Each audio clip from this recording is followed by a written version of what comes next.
A Associação Comercial e Industrial de Ribeirão denuncia erros cometidos por vereadores que podem invalidar votações feitas na Câmara, inclusive o aumento de quase 50% nos salários dos agentes políticos. O caso está no Ministério Público.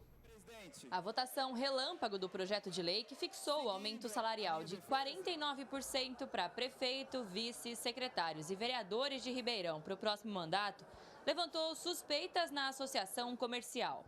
O texto tramitou por menos de 3 dias úteis na Casa de Leis. Foi aprovado por 19 votos a 1, logo após o recesso de carnaval, e deu início a uma onda de reajustes na macro-região. A pressa em aprovar um projeto que poderia ser discutido até o ano que vem motivou um levantamento técnico, que encontrou irregularidades e gerou denúncia, assinada pela ACIRP e outras entidades municipais. Nós verificamos algumas irregularidades. Dentre elas, o principal é que o projeto de lei, quando ele inicia o trâmite na Câmara, ele tem que passar obrigatoriamente pelas comissões, pela CCJ e pela Comissão de Finanças. No andamento do projeto de lei na Câmara, a gente verificou que esse projeto foi direto para a votação. Ele não teve o parecer obrigatório pelo regimento interno da Câmara dessas duas comissões. Somente após a apresentação da denúncia, esse documento foi incluído no andamento da matéria no portal da Câmara, mas com falhas. O parecer da Comissão de Finanças veio com um assunto completamente desconexo do que é o tema, que veio justificando que a verba viria, na verdade, da Secretaria de Segurança Pública, o que mostra aí que isso foi feito às pressas e justamente para tentar cobrir esse buraco, mas acabou vindo um parecer inócuo porque sequer trata do assunto. É difícil acreditar que numa Câmara do porte de Ribeirão Preto, que tem 22 vereadores, vários assessores dos vereadores, vários assessores da Câmara, até um grupo jurídico específico, ocorra tantas falhas num processo legislativo tão simples, né? O que mais chama atenção é a questão do parecer que diz que não ter impacto financeiro, quanto na justificativa do próprio projeto já demonstra que há impacto financeiro. Então, é uma coisa absurda, seria um vício formal até capaz de anular todo o processo legislativo. Outro problema foi o prazo. Uma emenda modificativa foi apresentada no dia da votação, sendo que a lei diz que é preciso 24 horas de antecedência. Nesse substitutivo, as alterações impactam questões que são de iniciativa do Executivo. Não demonstra nem que houve o protocolo de uma emenda substitutiva para votação.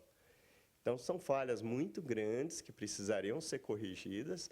É uma coisa básica, é um processo eletrônico, basicamente, que você demonstra toda a juntada de documentos. Quando foi, quem juntou e, na sequência, na ordem correta para ser analisada e, no caso aqui, votado.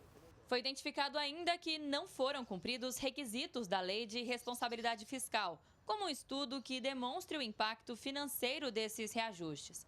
Além disso, a própria formação das comissões não estaria seguindo o que determina o regimento interno do Legislativo. Em dezembro de 22, quando são formadas as comissões, obrigatoriamente são formadas, primeiro, a comissão, a CCJ, e, em segundo lugar, a Comissão de Finanças. São 22 vereadores. A primeira comissão a ser formada é a CCJ, composta por 5 membros.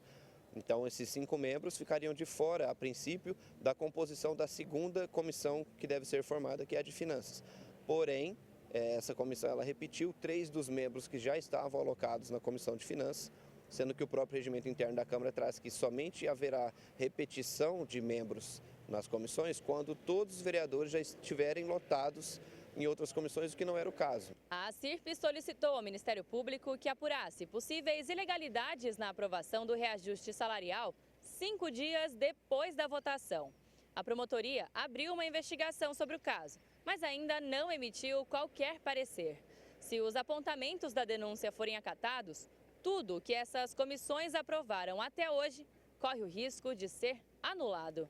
A Casa de Leis ela deve se atentar ao próprio regimento, justamente para que seja transparente e para que não haja riscos à população de um projeto que já foi aprovado, ele poder ser anulado por erro de procedimento, erro procedimental. Então, A gente espera que isso tenha mais cuidado com esses procedimentos, né? Justamente para que qualquer erro dessa forma é prejuízo para a sociedade, porque gastou-se hora de servidor, gastou-se tempo de votação, toda a expectativa, né, da população em relação a determinado assunto, que não, na verdade, ele está com vício, né, na forma de ser feito, o que poderia acarretar prejuízo, tendo que se refazer tudo isso. Do básico, que é aperfeiçoar o processo legislativo, dar transparência, possibilitar que a população acompanhe, isso a gente vê claramente que está falho e é fácil de consertar. Alice Carvalho para o Jornal da Clube. Por meio de nota, a Câmara reafirmou seu compromisso com a transparência e a integridade em suas ações e entende que todas as votações foram realizadas de acordo com o regimento interno e as normas estabelecidas. Destacou ainda a importância do diálogo com a sociedade e a busca contínua pelo aprimoramento das práticas parlamentares. Para falar mais sobre esse assunto conosco, no nosso canal digital da Clube está o Dr. Vinícius Bugalho. Doutor, bem-vindo aqui mais uma vez, uma ótima tarde. A gente está falando, doutor, de uma série de erros que pode colocar em xeque praticamente todo o trabalho do Legislativo até aqui. O que isso demonstra para a gente? Bem-vindo.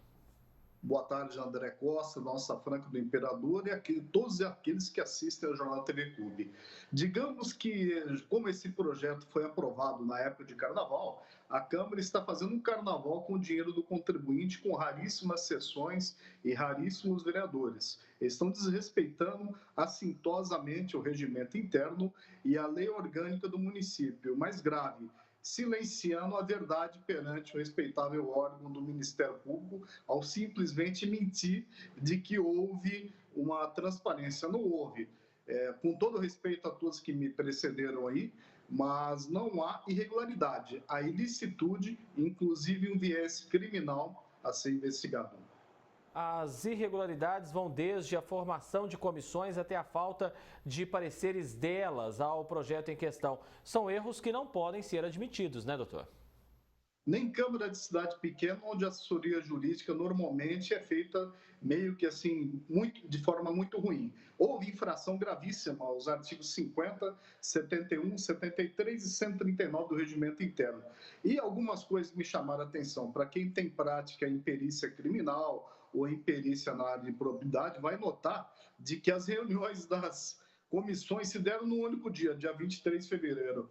Não há protocolo dessas comissões para o plenário ou para o presidente da data. E o que contraria o próprio sistema da Câmara e a própria representação da CIRP. Ou seja, foi uma coisa feita meio, digamos, uma expressão popular, nas coxas, tá?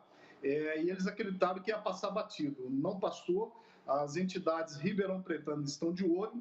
O projeto cria uma despesa de mais de 35 milhões de reais indevidamente e há uma infração gravíssima à lei de responsabilidade fiscal, porque falta um estudo de impacto orçamentário que deveria ter umas 50, 100 páginas e também falta a declaração do contador da Câmara de que isso aí não interfere simplesmente na despesa da Câmara Municipal e do município. Ou seja, tem tanta falha primária de que o melhor para os vereadores, se eles não quiserem passar mais vergonha em uma cidade pujante de 700 mil habitantes, seria revogar simplesmente essa lei que é motivo aí até de piada pelos graves erros cometidos. E se o doutor Ministério Público for investigar a fundo com rapidez, vai ver que houve talvez aí uma contrafação em documentos públicos, não sei de forma dolosa ou de forma culposa, mas que há coisas graves existem neste projeto que acabou virando lei.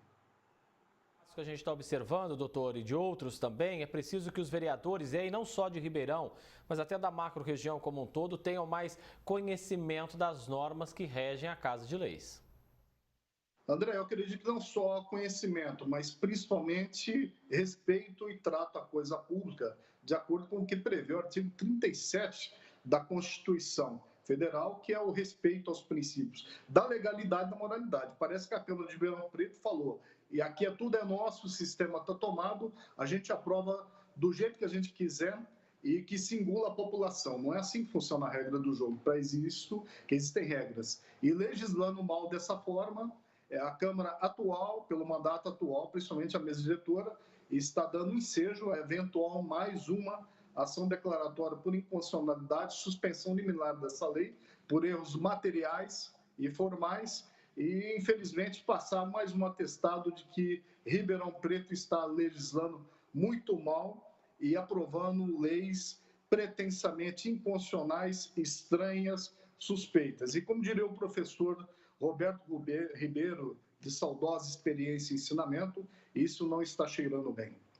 Doutor, o caso foi entregue às mãos do Ministério Público 5 dias após a votação, lá no fim de fevereiro. É um assunto que, de fato, exige urgência. E o que se esperar da promotoria? Acredito que a promotoria vai dar um encaminhamento, porque como existe infração à ordem pública, talvez à lei de improbidade, ao Código Penal, o Ministério Público vai dar um encaminhamento devido e acelerar o trâmite desse inquérito civil, propondo contra quem de direito ou não as sanções cabíveis. Mas o que chama mais atenção, tem que se investigar na esfera criminal, porque as datas não estão batendo e o nobre departamento jurídico da Associação Comercial de Ribeirão Preto já apontou isso aí. Eles têm coisas graves que uma perícia criminal talvez chegue a alguma constatação e também uma eventual ação declaratória de inconstitucionalidade, porque isso é básico. Há uma despesa que ocorrerá para os cofres públicos para os próximos anos e que um contador sequer assinou e a documentação que a Câmara juntou no inquérito civil sequer tem assinatura de contadores e dos gestores públicos municipais quanto à despesa pública municipal, o que é muito grave e ofende gravemente o artigo 16 da Lei de Responsabilidade Fiscal. Não é erro da Câmara, é ilicitude, o Ministério Público vai dar o encaminhamento devido a dever ser o digno promotor de justiça. A gente segue acompanhando também. Doutor Vinícius Bugalho, advogado, agradeço muito a presença do senhor aqui. Ótima semana e até breve. Igualmente, obrigado a todos. Um grande abraço. Até mais, doutor.